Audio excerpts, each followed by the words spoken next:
현호 디파스 공동체 여러분, 지난 주말과 주일 주 안에서 평안하셨습니까? 새롭게 시작된 한 주간도 성삼일체 하나님께서 여러분과 늘 함께 하시기를 원합니다. 이번 주에도 변함없이 하나님 말씀 중심의 삶을 살아가시기를 원하오며 현호리와 함께하는 올해 44번째 구원의 여정 출발하도록 하겠습니다. 2025년 44주차 하나님의 말씀은 누가복음 8장 39절의 말씀이 되겠습니다. 자, 함께 외워봅시다. 집으로 돌아가 하나님이 내게 어떻게 큰 일을 행하셨는지를 말하라 하시니 그가 가서 예수께서 자기에게 어떻게 큰 일을 행하셨는지를 온 성내에 전파하니라. 누가복음 8장 39절 말씀. 아멘. 다시 한번 외워보겠습니다. 집으로 돌아가 하나님이 내게 어떻게 큰 일을 행하셨는지를 말하라 하시니 그가 가서 예수께서 자기에게 어떻게 큰 일을 행하셨는지를 온 성내에 전파하니라. 누가복음 8장 39절 말씀. 아멘. 누가복음 8장 26절로 39절의 말씀을 본문으로 이번 주 말씀 해설을 진행하도록 하겠습니다. 먼저 하나님 말씀을 낭독하도록 하겠습니다. 누가복음 8장 26절로 39절입니다.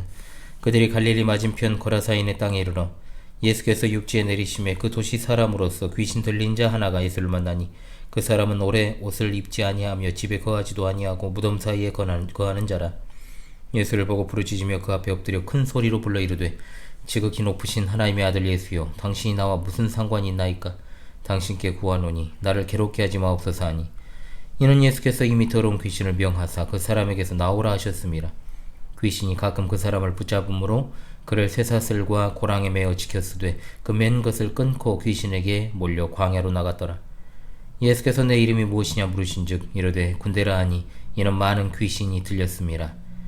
무적행으로 들어가라 하지 마시기를 간구하더니 마침 그곳에 많은 돼지떼가 산에서 먹고 있는지라 귀신들이 그 돼지에게로 들어가게 허락하심을 간구하니 이에 허락하시니 귀신들이 그 사람에게서 나와 돼지에게로 들어가니 그 떼가 비탈로 내리다라 호수에 들어가 몰사하거늘 치던 자들이 이루어진 일을 보고 도망하여 성내와 마을에 알리니 사람들이 그 이루어진 일을 보러 나와서 예수께 이르러 귀신 나간 사람이 옷을 입고 정신이 온전하여 예수의 발치에 앉아있는 것을 보고 두려워하거늘 귀신 들렸던 자가 어떻게 구원받았는지를 본 자들이 그들에게 이르매 거라사인의 땅 근방 모든 백성이 크게 두려워하여 예수께 떠나가시기를 구하더라.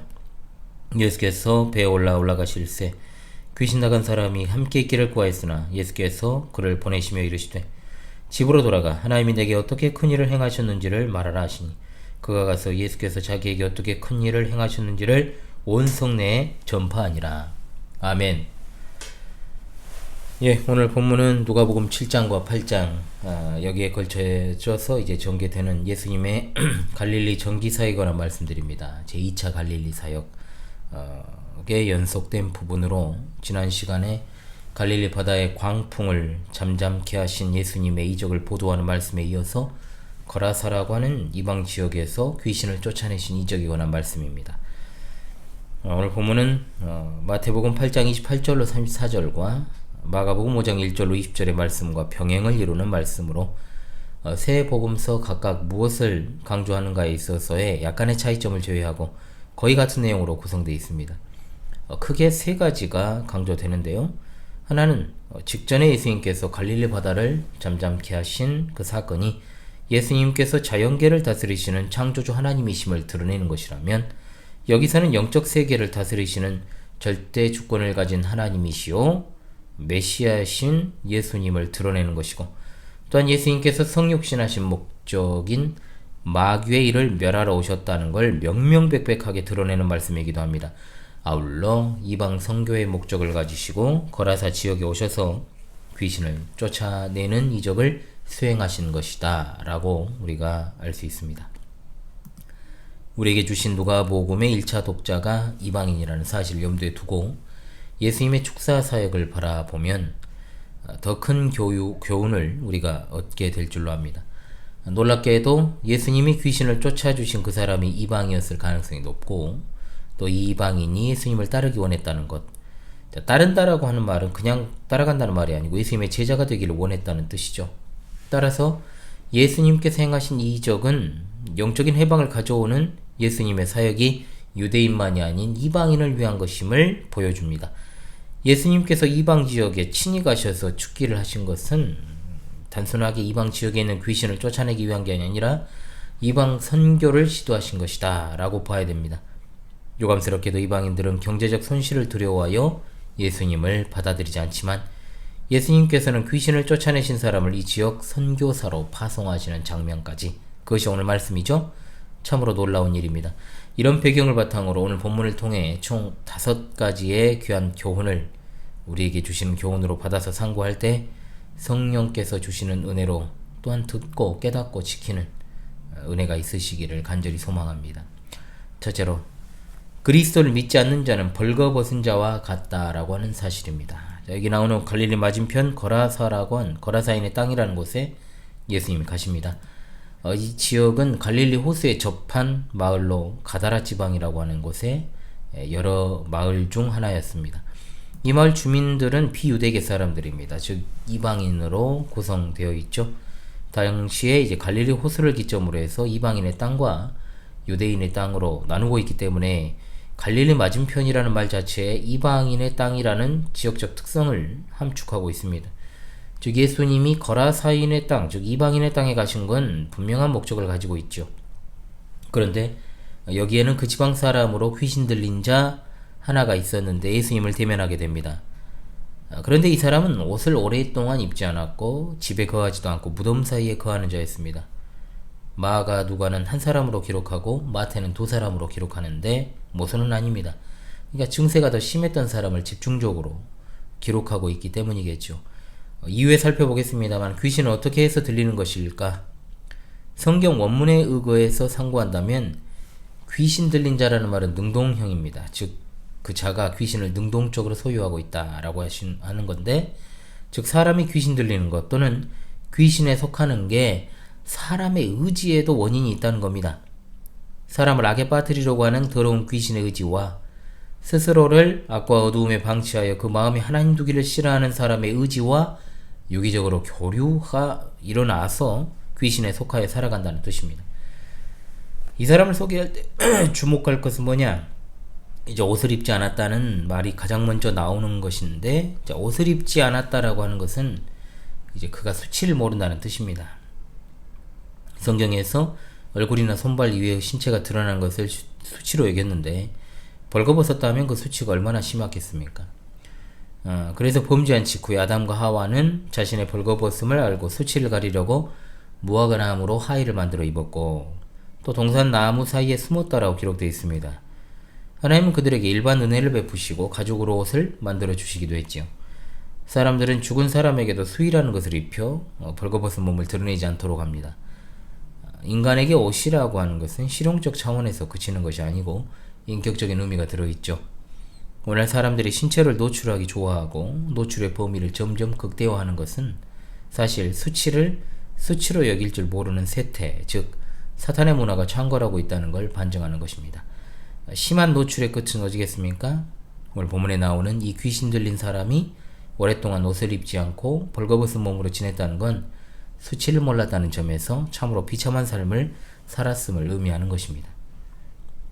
오늘날 살아가는 사람들은 모두 옷을 입을 뿐만 아니라 화려한 옷으로 자신을 단장하지만 그들 중에도 하나님께서 보실 때 본문에 귀신 들린 자와 같이 벌거벗은 사람들이 수없이 많다는 것입니다.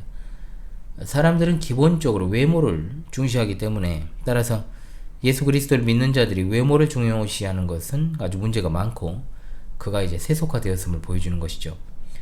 하나님은 결코 인간의 외모를 보지 않으십니다. 영혼의 모습을 보십니다. 따라서 인간이 죄로 더럽혀진 영혼의 수치를 가리기 위해서는 반드시 영혼의 옷을 입어야 되는데, 아무리 화려하고 값비싼 명품으로 치장하고 도배를 한다 해도 영혼의 옷을 입지 않으면 그 역시 하나님 앞에서는 여기 나오는 귀신 들린 자와 같이 벌거벗은 자에 불과한 것입니다. 요한계시록 3장 18절 라오디게아 교회에게 내가 너를 권하노니 흰옷을 사서 입어 벌거벗은 수치를 보이지 않게 하라고 말씀하셨습니다. 자, 그렇다면 인간들이 입어야 될 영혼의 옷은 무엇일까요? 바로 예수 그리스도로 말미암는 의의 옷인 줄로 믿습니다. 이 영혼의 옷, 의의 옷은 예수님을 믿음으로 입는 것입니다. 하나님은 우리의 수치를 가려주시기 위해 친히 예수 그리스도를 통하여 이 옷을 마련해 주셨습니다. 이 옷은 우리의 노력으로 입는 것이 아닙니다. 오직 하나님의 전적인 주권적 은혜를 힘입은 자들이 예수 그리스도를 믿음으로 말미암아 이 옷을 입게 되는 겁니다. 사람을 판단할 때도 영적인 눈으로 바라볼 수 있기를 바랍니다. 이 시대 교회를 다니는 많은 젊은이들, 영적인 눈으로 서로를 바라보는 것이 아니라 육적인 눈으로 서로를 바라보고 탐닉하고 자신들의 눈에 보기 좋은 대로 연애하고 하나님의 뜻을 저버린 결혼을 통해 그들의 불신앙과 폐역을 다음 세대에게 물려주는 일들을 자행하고 있는 게 아니라 자행해 왔죠. 요즘은 이제 그런 청년들도 사실 교회에서 찾아보기가 어려우니까 이것은 모두가 다 구원받지 못한 자의 행태요. 또한 교회 안에 있으면서도 그리스도의 의로 옷 입지 못한 거저리들의 행동일 뿐입니다. 중생한 신자는 중생한 신자밖에 안 보여야 됩니다. 그게 당연한 거예요, 사실은. 다수가 몰려있는, 아니 거의 대다수라 해도 과언이 아닐 만큼 다수가 그 길을 가고 있다 해서 그것이 정의로운 길도 아니고 그것이 의의 길이 아닙니다. 좁은 문을 통과해서 그렇게 가는 좁은 길에 서 있는 그리스도인의 삶은 언제나 다수의 지지를 받지 않기 때문에 그 길이 험난하고 여러가지 미혹과 유혹에 시달릴 수밖에 없습니다. 다수가 추구하는 길이 의가 아니라 오직 예수 그리스도와 합하여 세례받은 자는 그리스도로 옷 입었다 라고 하는 그 귀한 말씀을 가슴에 새길 수 있기를 바랍니다. 요한계시록 16장 16절에 보라, 내가 도둑같이 오리니 누구든지 깨어 자기 옷을 지켜 벌거벗고 다니지 아니하며 자기의 부끄러움을 보이지 아니하는 자는 복이 있도다. 아멘. 둘째로, 성도들은 귀신이 분명 존재하는 인격적 실체라는 것을 알아야 됩니다. 아무 생각 없이 교회 다니는 사람 중에는 귀신이 없다고 생각하는 사람도 더러 있어요. 참으로 환장을 노리시죠. 얼마나 하나님 말씀에 귀가 닫혀져 있으면 귀신이 없다는 말을 할까요? 또는 반대로 귀신에 얽매여 살아가는 자들도 많습니다. 교회 안팎으로 귀신의 장난질은 여기저기서 계속되고 있다는 걸 알아야 됩니다. 첨단 과학 문명, 그 어떤 그런 시대를 살아간다고 자부하는 현대인들, 4차 산업혁명이니 AI니, 귀신이라고 하는 것은 신화나 미신적인 어떤 이야기에 나오는 가상적인 것이라고 생각하고, 현대의학에서는 어떤 과학으로 설명할 수 없는 이 귀신 들림에 대하여 정신병적인 어떤 현상으로 이해를 하죠. 그들이 귀신의 존재를 부인하는 건 어찌 보면 당연합니다. 왜냐? 귀신의 존재는 과학이나 인간의 이성으로 증명할 수 있는 것이 아니기 때문에 그렇습니다. 그러나 과연 세상에 존재하는 것들 가운데 과학이나 이성으로 설명할 수 없는 것이 귀신뿐일까요? 아닙니다. 귀신은 엄연히 존재하는 인격적 실체입니다.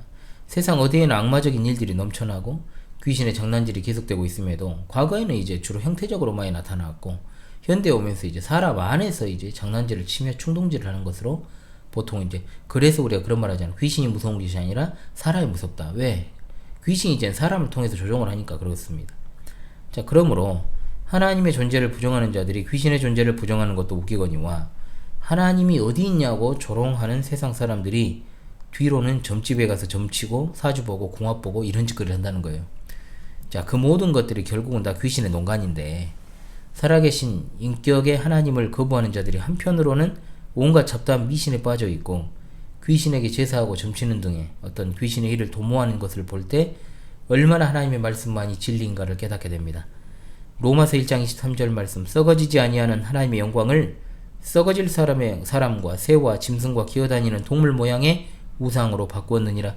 그러므로 하나님께서 그들을 마음의 정욕대로 더러움에 내버려 두사 그들의 몸을 서로 유혹되게 하셨으니, 이는 그들이 하나님의 진리를 거짓 것으로 바꾸어 피조물을 창조주보다 더 경배하고 섬김이라고 하였습니다. 교회 밖에서 하나님을 모르는 자들과 교회 안에 있는 불신자들은 귀신이 없다고 말하기도 하고, 또는 귀신이 있다고 주장하는 자들 가운데는 귀신이 죽은 사람의 넋이라고 생각을 하거나, 또는 귀신론적 이단들은 불신자의 사후 영이 귀신이라는 주장을 펼치죠.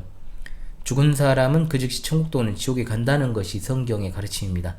성경에 나오는 귀신들은 사탄이 타락할 때 함께 타락한 천사로 볼 수 있고, 사탄의 일을 도모하는 그의 하수인들입니다. 성경에 귀신이 나오는데 귀신이 있냐 없냐, 그래서 이제 악한 영으로도 번역을 합니다만은, 그런 논쟁을 하고 귀신이 없다 말하고, 또는 전통적인 어떤 미신적 사상에 입각해 죽은 사람의 넋이 귀신이라고 주장하는 사람은 절대로 거듭난 사람일 수 없습니다. 왜냐? 성경을 보고도 믿지 않으니까요. 따라서 귀신은 사탄의 일을 도모하는 자들이기 때문에 어떻게 해서든 자신들의 실체를 드러내지 않으려고 하고, 사람들을 미혹하여 멸망에 빠뜨리기 위해서는 죽은 사람의 모습을 비롯하여 여러가지 형태로 사람들에게 최대한 자신의 실체를 숨기고 접근해야 됩니다. 그것이 바로 이제 살아있는 사람을 조종하는 것으로 나타나는 거죠. 따라서 하나님을 신실하게 믿는 성도들은 귀신과 관련한 허황된 가르침이나 또는 영적인 일에 과도하게 집착하게 만드는 주의 이단들을 주의하고, 그러한 것이 모두 마귀의 생각에서 나온 것임을 잊지 말아야 됩니다. 영적인 일이라고 하는 것은 귀신을 쫓아내거나 병을 고치거나 이적을 행하는 것 등으로 증명하는 것이 아닙니다. 성도의 삶 자체가 이미 영적이고, 우린 눈에 보이지 아니하시는 하나님을 눈에 보이는 세상에서 믿고 살아가는 성도들이기 때문에 우리가 속하여 있는 곳은 이 세상 나라가 아니라 하나님 나라임을 믿고 살아가는 것이 영적인 것이요, 또한 이 지상에서 하나님의 나라에 속한 자들로 구성된 곳이 바로 교회임을 잊지 말고, 악한 영의 속임수와 미혹으로부터 언제나 우리 스스로를 지키고 사탄과 귀신의 악한 일들을 멀리하며 언제나 영적으로 굳건하게 서서 하나님의 말씀의 검과 기도로 힘써 싸워 승리해야 될 줄로 믿습니다. 아울러 귀신에 속박당한 불쌍한 정말 수많은 인생들에게 예수 그리스도의 참된 복음을 증거하여 그들로 하여금 하나님의 영, 성령님의 지배를 받고 살아가도록 돕는 자들이 다 되어야 하겠습니다. 아멘. 셋째로, 하나님께서는 천하보다 한 생명을 귀하게 여기십니다. 귀신은 인격적 실체고 또 영적인 존재, 즉 타락한 천사이기 때문에 당연히 하나님의 아들이신 예수님을 지적으로는 알고 있습니다. 물론 지적으로 그들이 안다는 게 신앙으로 이어질 수는 없죠. 처음부터 그들은 하나님을 대적하는 마귀 편에 서서 하나님과 그의 사랑하시는 성도들을 대적하며 살아왔기 때문입니다. 그는 또한 예수님께서 왜 지상사역을 위해 성육신하셨는지, 즉 마귀의 일을 멸하러 오신 예수님의 목적을 알고 있기 때문에 우리가 무슨 관계가 있습니까? 라고 말함과 동시에 괴롭게만 하려고 요청을 하죠. 예수님을 만난 그 자체가 괴로운 일이고, 또한 그 사람에게서 나가야 한다는 사실이 고통스럽죠. 그러자 예수님께서는 귀신의 탄원을 받아들이지 않으시고 그 사람에게서 내쫓으십니다. 또한 귀신은 한 가지 요청을 더합니다. 무적행으로 들어가라 하지 마시기를 간구하죠. 무적행이라 하면 바닥이 없는 뜻하는, 바닥이 없다는 걸 뜻하지요. 밑바닥이 없다는 말은 절망의 나락으로 한없이 떨어지는 공포스러운 공간이다 라고 하는 겁니다. 이곳이 이제 귀신들이 두려워하는 장소예요. 최종 심판 이후 형벌의 공간으로 볼 수 있고, 또 여기 나온 것처럼 최후 심판을 받기 전까지 갇혀있게 될 무시무시한 감옥과도 같은 곳으로 볼 수도 있습니다. 여하튼 그들이 처하게 될 운명은 밑바닥이 보이지 않는 처절한 심판일 뿐입니다. 32절만을 볼 때 예수님께서 마치 귀신의 요청을 받아주신 것처럼 생각할 수 있지만, 귀신을 긍휼히 여겨가지고 그렇게 하신 게 아닙니다. 아직 하나님의 때가 이르지 않았기 때문에 이 일을 허용하신 겁니다. 그러나 마귀와 귀신의 최종적 심판은 곧 다가옵니다. 예수님께서는 군대 귀신을 충분히 파멸하실 수 있었지만 마지막 심판의 때가 이르지 않았으므로 그렇게 하지 않으시고 그들의 요청한 것에 대해서 들어주신 것입니다. 돼지는 율법적으로 부정한 짐승이기 때문에 더러운 귀신이 거하기에 적절한 장소라고 할 수 있습니다. 그러므로 33절에 귀신들이 그 사람에게서 나와 돼지에게로 들어가니 그때가 비탈로 내리다라 호수에 들어가 몰사하거늘 이라고 되어 있습니다. 돼지떼의 수요가 나오죠. 약 2,000마리입니다. 예수님은 왜 군대 귀신을 돼지떼에게로 들여보내실 방법밖에 없었을까? 왜 하필이면 그토록 많은 수의 가축이 희생되도록 하셨을까라는 의문이 생길 수도 있습니다. 자, 그러나 우리는 이 말씀을 통해 예수님께서 한 사람을 수많은 돼지떼보다 소중히 여기셨음을 확실히 알 수 있습니다. 요즘같이 동물을 애지중지하고 심지어 이제 반려라는 말을 이제 동물에게 붙이고 또 짐승을 갖다가 짐승으로 이제 생각을 한 거 아니라 이제 그냥 여자아이, 남자아이 이렇게 부르잖아요. 암컷, 수컷이라고도 안 하잖아요. 미친 것들이죠. 어찌됐든 이 심지어 보호종 같은 경우에는 인간이 받는 형벌의 몇 배를 때려버리는 그런 어떤 시대의 입장에서 보면 예수님은 엄청난 정말 테러리스트죠. 동물 학대. 그러니까 인터넷 댓글을 보십시오. 당연히 말 못하는 동물을 학대하거나 죽이거나 괴롭히는 일은 안 하는 게 정상이죠. 그런데 그런 일이 일어났을 때 인간도 똑같이 괴롭히거나 죽여야 된다는 식의 극단적 태도를 볼 때 얼마나 이 시대가 정말 인간 이성이 짐승 수준으로 떨어져 있는 시대인가. 자꾸 간디 말을 인용한다거나 동물을 대하는 태도를 보면 무시 드러난다는 어떤 그냥 짐승 수준인 거예요. 그냥 다 동물과 인간을 동등한 입장으로 놓는 건 사탄의 전략인 거지 하나님의 일은 아닌 겁니다. 어찌되었든 경제적으로 봤을 때 귀신들이 아무런 역할도 못하는 페인 한 사람보다 돼지떼 2,000마리가 더 가치 있지 않느냐. 100% 요즘 사람들은 여기에 공감을 합니다. 그리고 그 당시 돼지떼를 치던 사람들도 그렇게 생각을 했죠. 하지만 그런 논리라면 우리도 아무런 가치가 없지 않겠습니까? 우리가 뭐예요? 하나님께 반역한 역적 죄인들이고 또 죄와 허물로 죽었던 자들이고 노아 시대처럼 하나님께서 홍수로 쓸어버려도 아무런 할 말 없는 죄인들에 불과하기 때문이죠. 그러나 천하보다 귀한 것이 하나님 형상으로 지음받은 인간의 생명임을 우리가 분명 깨달아야 됩니다. 인명 경시 풍조가 만연해 있고, 그렇죠? TV나 영화 보면 사람 죽이는 게 아주 그냥 아무것도 아닌 것처럼 나오는 시대 아닙니까? 아이들도 그런 것을 보고 자라니 사람의 생명에 대해서도 쉽게 생각을 하고, 또 사람의 생명에 대해 쉽게 생각을 하니 생명이라고 하는 것 자체, 즉 하나님이 지으신 피조물에 대해서는 아주 경시하는 사상이 강합니다. 그러니까 동물을 학대하고 때리고 죽이고 곤충도 그냥 함부로 밟아 죽이고 그런 어떤 잔악함이 어려서부터 드러나지 않습니까? 부모님들은 자녀가 정말 생명을 경시하는 아이들이 되지 않도록 참 어려서부터 이 일을 잘 지도하는 것이 중요합니다. 한 생명, 정말 주님이 집중하신 것은 바로 하나님의 형상으로 지음받은 한 생명이었다라는 것을 잊지 말아야 됩니다. 교회라고 뭐 다릅니까? 우리 교회같이 작은 규모에서는 한 사람이 교회에 왔다가 이탈을 하게 되면 정말 엄청난 상처로 남죠. 과거에 우리가 경험했던 것들이고, 영혼 구령의 입장에서 큰 교회에 비해 작은 교회가 사실 스트레스가 굉장히 심한 건 사실이고, 왜냐? 일이 많고 적음이 아니거나 목사의 일이라고 하는 것도 영혼을 관리 감독하는 일이지 않습니까? 자, 그렇기 때문에 적은 수의 영혼을 맡을수록 더욱 많은 관심과 기도와 신경을 써야 되고, 그렇게 해도 효과가 없을 때 큰 스트레스를 그대로 다 받아야만 하기 때문에, 물론 저는 대형교회 목사들에 비해서 일을 적게 한다라고 일도 생각하지 않습니다. 대형교회들이 수의 논리로 운영되고 한때는 매주 수평 이동하는 사람들이 어마어마하고 몇만씩 되는 어떤 주일에 운집하는 사람들이, 그런 교회들은 한 사람 한 사람이 어떻게 되든지 어쩌든지 큰 관심이 없어요. 관심을 가질 수가 없죠. 구조적으로 한 영혼이 얼마나 고귀한지를 망각하고 목사들이 한 영혼을 잃어버리는 것이 얼마나 하나님 앞에서 큰 죄악인지를 깨닫지 못하는 그런 현실이 교회의 대형화 앞에서 비일비재하게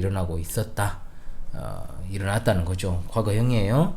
인간 목자들의 소위 말해서 네 가지가 없는 그런 형태를 보면서 우리 주님의 모습을 보면 얼마나 얼굴이 화끈거립니까? 보잘것없는 죄인 하나하나를 구하시기 위해 하늘의 모든 영광을 저버리고 오신 주님. 교인 수가 많은 교회를 담임하고 있다고 해서 알게 모르게 뭔가 레벨이 다르다는 것을 풍기려는 자들이 있죠. 자신이 개척한 교회일수록 이게 심해요. 마치 사업장을 크게 확장시킨 업주의 모습을 보는 것 같습니다. 주님 앞에서 감히 그럴 수 있습니까? 너무 가진 것이 많아서, 너무 퍼먹은 것이 많아서 자신이 그리스도께서 부리시는 천한 노예에 불과하다는 개념을 상실해버린 거죠. 종놈이 주인 행세하면 멍석으로 말려 맞아 죽습니다. 잃은 양 한 마리를 찾기 위해 모든 걸 희생하신 주님처럼 한 영혼을 천하보다 귀하게 여기는 목회가 필요하고, 한 영혼을 천하보다 귀하게 여기는 성도의 삶이 필요합니다. 한 영혼에 집중합시다. 전에도 말씀을 드렸습니다. 그가 예수 그리스도를 배반하고 진리의 도를 이탈하지 않는 한 함께 예배하고 성찬을 나누고 애찬을 나누고 있다면 그의 연약한 행실에 상관없이 무조건 사랑하고 품어줘야 된다. 스스로 울타리 바깥으로 걸어나간 자들까지도 데려오지는 못할 망정 우리가 품고 기도하고 함께 하는 이들 많은 사람 아니잖아요. 진짜 단 한 영혼에 집중해서 최선을 다하는 저, 그리고 또한 우리 모든 파수꾼 동지들이 될 수 있기를 바랍니다. 마태복음 16장 26절의 말씀, 사람이 만일 온 천하를 얻고도 제 목숨을 잃으면 무엇이 유익하리요? 사람이 무엇을 주고 제 목숨과 바꾸겠느냐라고 했습니다. 누가복음 15장 7절 말씀, 내가 너희에게 이르노니 이와 같이 죄인 한 사람이 회개하면 하늘에서는 회개할 것 없는 의인 99으로 말미암아 기뻐하는 것보다 더하리라. 아멘. 넷째로, 하늘에 속한 자는 땅의 영광을 포기해야 됩니다. 37절은 거라사 땅 근방 사람들이 예수님께 자신들의 지역에서 떠나주시기를 구하고, 또 예수님께서는 배에 올라 돌아가시는 장면이 나옵니다. 자, 거라사에 있던 그 귀신 들린 자는 정말 무시무시한 군대 귀신이 들린 자였습니다. 그런데 그런 손도 못 대는 자를 예수님께서 치유하여 주셨습니다. 하나님의 은혜가 임하는 순간이었습니다. 그런데 거라사 사람들의 반응을 보십시오. 예수님의 능력을 보고도 그들은 예수님을 영접하기는커녕 자신들에게서 떠나주시기를 구했다. 말하자면 하나님의 은혜를 그들이 발로 차버린 거예요. 참으로 안타깝고 슬픈 일이죠. 왜 그랬을까요? 성경에 정확한 이유가 나오지 않지만 돼지떼 2,000마리가 몰살한 사건은 그 자체로 두려운 일이었지만 더욱더 그들이 두려워했던 것은 더 큰 물질적 피해가 날까 두려웠던 겁니다. 말하자면 그리스도로 인해 하늘의 은혜가 그들에게 임하는 것보다는 눈앞에 보이는 손해가 더 크게 보이고, 그로 인하여서 하늘의 복보다는 잠시 잠깐의 이 땅의 물질을 붙잡는 것이 그들에게는 더 우선이었던 거죠. 그들을 살게 하는 것은 하나님이 아닙니다. 그들이 가지고 있는 물질이었습니다. 그들을 살게 하는 것은 하나님이 아니라 그들이 가지고 있는 물질, 즉 이것은 하나님께 속하지 않고 세상에 속한 사람들의 공통된 생각이자 가치관 아닙니까? 땅의 것을 붙들고 있으면서 하늘의 것을 소유할 수 없습니다. 하늘에 속한 자는 하늘의 영광을 취하여 살아가는 것이지 땅의 것을 취하며 살아가는 자들이 아닙니다. 그리스도인들은 바로 하늘의 영광을 취하여 살아가는 자들로서 그리스도인의 매 순간순간은 하나님이 함께 하심으로 살아가는 거지, 이 땅에서 우리가 가진 썩어져 버릴 물질과 인맥과 권력과 명예와 잘생긴 외모와 스펙으로 살아가는 것이 아닙니다. 하나님께 속한 자는 영원한 하늘의 영광을 바라보며 살아갑니다. 문제는 뭐냐? 교회에 소속되어 있는 자들 중에도 여전히 이 땅의 영광을 추구하며 동시에 하늘의 영광을 추구하려는 일명 양다리 걸친 자들이 상당히 많다는 겁니다. 자, 그러나 그것은 양다리가 아니에요. 세상에 있는 거지. 아브라함에게는 자신이 살던 고향 땅을 떠날 것을 명령하셨고, 또한 우리 주님은 사랑하는 가족뿐만 아니라 자기 생명까지도 내어놓을 수 있어야 된다라고 말씀하셨다는 것을 잊지 말아야 됩니다. 주님을 따라가는 제자들이요, 우리는 주님만을 쫓아야 될 줄로 압니다. 세상 사람들이 떡고물을 찾아 기어드는 벌레처럼 자기들의 이익을 도모한다 할지라도 거기에 편성하지 마십시오. 우리는 오로지 하늘의 신령한 복을 추구하며 하나님 나라 영광을 위해 살아가야 될 줄로 믿습니다. 누구든지 제 목숨을 구원하고자 하면 잃을 것이요, 누구든지 나를 위하여 제 목숨을 잃으면 찾으리라. 아멘. 다섯째로, 하나님의 뜻대로 내게 맡기신 사명과 직분을 잘 감당해야 될 것입니다. 38절에 예수님께 치유받고 회복된 이 사람이 함께하기를 구합니다. 이 말은 뭐냐? 제자로서 따르기를 원한 거죠. 그러나 주님은 자원하여 따르기를 소망한 이 사람의 간청을 거절하십니다. 인간적인 생각으로는 이런 엄청난 회복의 역사를 경험한 사람이 예수님의 제자가 되면 더 크게 쓰임받을 수 있지 않을까 생각할 수도 있지만 그렇게 하지 않으셨다는 거예요. 그러나 우리가 이해하기 어렵지만 하나님께서 하시는 일에는 놀라운 그분의 뜻이 다 들어있다는 것을 기억합시다. 우리 각자에게 사명과 직분을 맡기실 때도 다 하나님의 뜻대로 맡기시는 겁니다.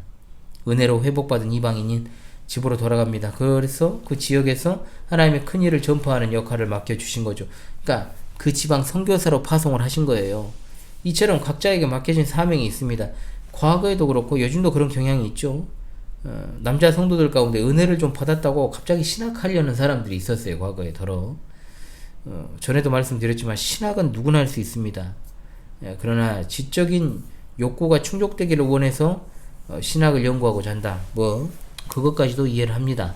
그러나 은혜를 받고 가슴이 뜨거워졌다 해가지고 누구나 목사가 되려고 하면 안 된다는 거. 신학은 누구나 할 수 있다. 그러나 공부는 누구나 할 수 있다는 거예요. 그러나 목사는 누구나 해서는 안 됩니다. 아무나 해서는 안 돼요. 저도 목사지만 공부하는 것과 목양은 다른 거예요. 솔직히 말씀드리면 이 시대는 목사가 되어야만 하는 시대도 아닙니다. 시대에 따라 하나님의 뜻도 잘 생각을 해야죠.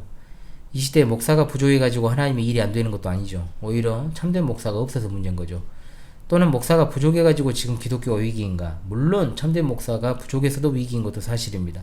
그러나 지금 이 시대는 목사의 직분이 아니라 자신의 직업을 가지고 있는 성도가 오히려 더 큰 주님의 일을 할 수 있는 것이 사실이다.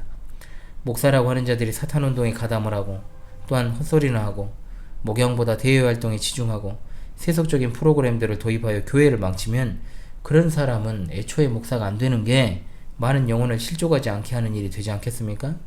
교회 내에서 크건 작건 직무를 맡아 수행하고 계신 줄로 압니다.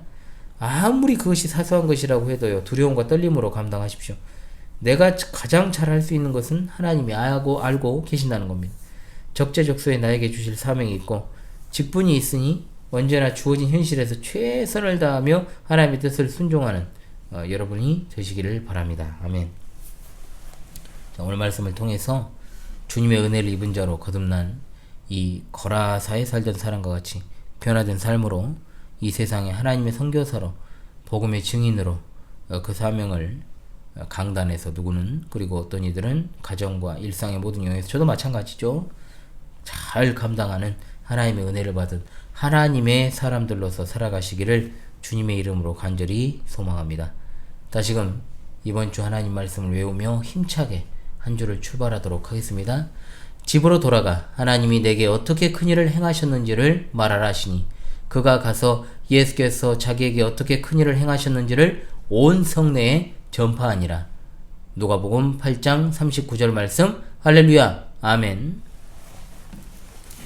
찬송가 326장 부르고 마무리하겠습니다. 또 눈이 또 엄청나게 피로해가지고 좀 막판에 좀 힘겨웠습니다. 326장 찬송하고 이번 주 하나님 말씀 해설을 마치겠습니다. 내 죄를 회개하고 주 예수 믿고서 내 주를 사랑하며 잘 섬기리로다. 나 어디 가든지 무엇 하든지 주 예수 위하여 충성하리라.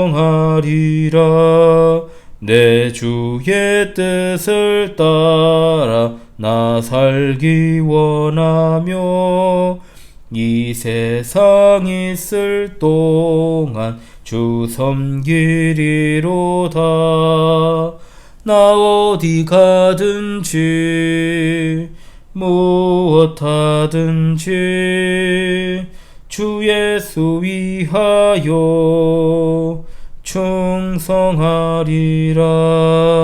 내 모든 마음 들여 날 도와주시니 내 본분 다하여서 주 섬기리로다. 나 어디 가든지 무엇 하든지 주 예수 위하여 충성하리라. 내 직분 감당하고 저 천국 올라가 내 주를 길이 잘 섬기리로다. 나 어디 가든지 무엇 하든지 주 예수 위하여 충성하리라.